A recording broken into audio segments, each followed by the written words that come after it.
An insight at what is behind Ne Zha 2's phenomenal hit. According to box office data, as of 1909 Beijing time on February 13th, the global box office, including pre-sales and overseas, of the Chinese animated film, Ne Zha's Magic Child Haunts the Sea, Ne Zha 2, exceeded 10 billion yuan, making it the first film in Chinese film history to exceed 10 billion yuan in global box office, and it temporarily ranked 17th on the global box office list of movies, and 3rd on the global box office list of animated films. In the face of the phenomenal hit Ne Zha 2, some critics, especially some overseas critics, thought that the film was the spiritual food that Chinese patriots needed, that there was a mapping behind it that criticized American hegemony and vilified the gods and fairies, that it was the result of evil communist spirits behind it, and that it was a lackluster film with a poor outlook for overseas promotion. However, it turns out that the film is not so simple and one-sided. The author believes that the film's use of American symbols for irony, which advocates freedom of choice and the triumph of good over evil, and that although it won't make it to the top of the list due to the low laughs when portraying the characters and a few hard-hitting injuries, it will continue to create wonders in movie history. Ne Zha 2's success is no accident. As we all know, we are in a period of alternation between the old and new worlds, a special time when the Creator leads the gods down to the world and renews heavens, earth and mankind with righteous fa.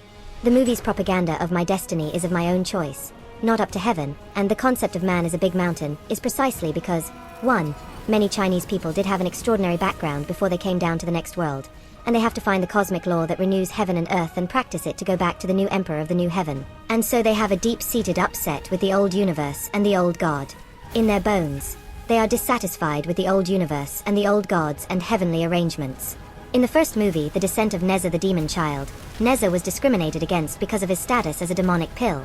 But in the end, he disregarded the resentment and reversed his destiny, and became a hero who saved the people of Chen Tangguan instead.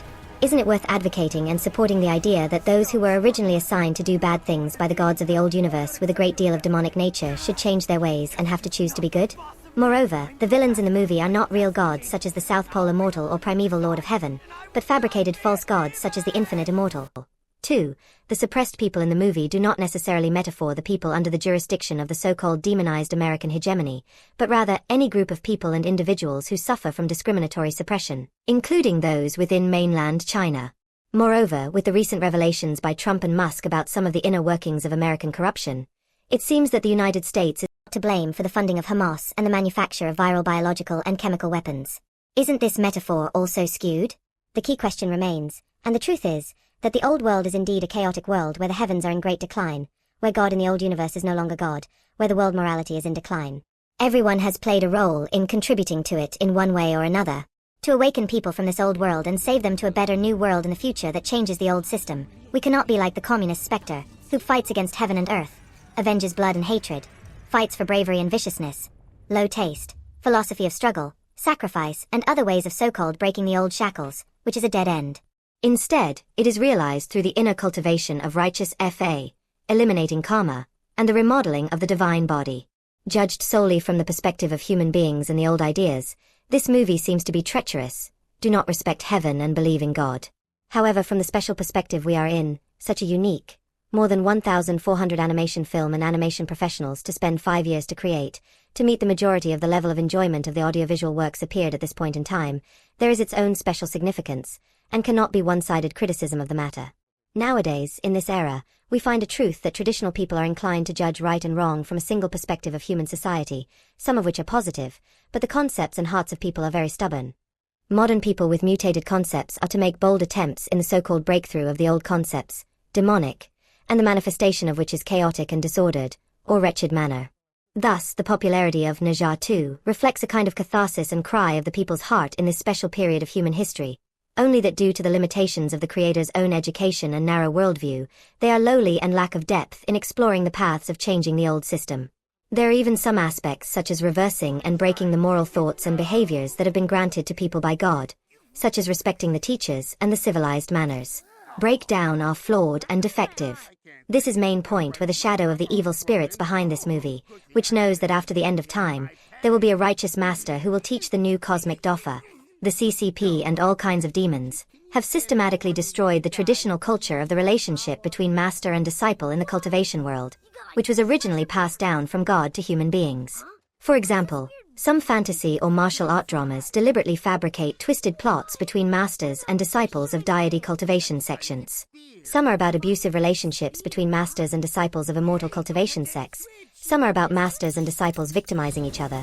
And some are like the Ne Zha series of films that vilifies the Thai genre of irresponsibility, narcissism, and imbecility to the point that it is worse than a disciple, a regular human being, and so forth. One of the most important flaws that doomed the movie to fail to reach the top. However, with the true background of, the world is full of reincarnated gods waiting for the salvation of the new cosmic law, the film makes bold attempt to revolutionize the concept of human beings in a peaceful way, and in culture, it, coupled with its heart, group effort and craftsmanship, has been blessed with the right time, the right place and the right people to achieve what it has today, and it will continue to climb the box office charts. Its success is not a proof of the victory of the communist specter, but a verification that the real truth of the world as revealed by the founder of Falun Gong in the Shen Yun performance, and in his teachings to his disciples, is not false. It is a way to create a certain cultural trend in humanity, especially a new trend of breaking the monopoly of Hollywood's extraterrestrial culture and reinventing the mythological culture of the Chinese demigods. In the future, if creators of literature and art want to break through the history created by Ne Zha 2, they have to break through the old concepts, such as heaven's way, heaven's god's corruption cannot be exposed. Once you do it is the possession of evil spirits, which is wretched. Another notion broken is that a lot of film and television industry is the celebrity or director-oriented, the capital intervening in the creative process and so on, resulting in a large number of terrible films or TV series. Literary and artistic community in the future are expected to present nice visual and auditory effects of the high tech, to restore history, to make good rather than demonic revision of the original and traditional culture. At the same time, pay more attention to how to make it uplifting, divine nature awaking, and in line with the trend of the times and universal values of truthfulness, compassion, and forbearance, so as to become an heirloom that can withstand the test of history.